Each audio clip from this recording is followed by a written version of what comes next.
Hey there, I'm Brandon. This is the Dirt Church Devotional. So, I don't know, a couple weeks ago, we were down in California. We're up in Barstow, out in the desert, driving along. And I looked over, and across the desert, I saw a train. And I know that's not, the most amazing thing, because we've all probably seen trains. But this train was huge. I mean, it had to be a mile long, maybe longer. And it's just chugging along. And I thought, that is really amazing. Just the power that engine had to have to haul all of that stuff, whatever was in those cars. I don't know what was in the cars, doesn't matter. But I mean, even if those cars were empty, it takes a lot of power, a lot of horsepower, a lot of torque. And it's hauling this thing across the desert almost like it's nothing. And I was thinking about that.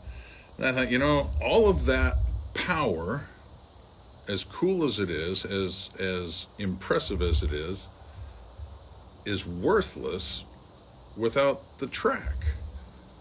Two skinny ribbons of steel running parallel.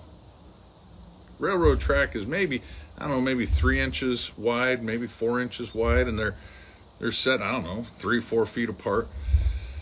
If one of those tracks is buckled or missing, the train's not going anywhere. No amount of power that you apply to it is going to move it at all. It's going to be stuck. In fact, it can be disastrous if all of a sudden one part of the track or the other is gone. And that got me thinking about a question that Jesus was asked and his answer. At one point, Jesus was asked by the Pharisees and the scribes. One of them said, "Hey, what's the most important law?" And Jesus said, "It's this: love the Lord your God with all your heart, your soul, your mind, your strength." And without hesitating, he said, "And the second one is like it: love your neighbor as yourself." Two laws, two regulations, kind of like that railroad track, that run parallel, that are absolutely imperative for you or me as a believer to go anywhere.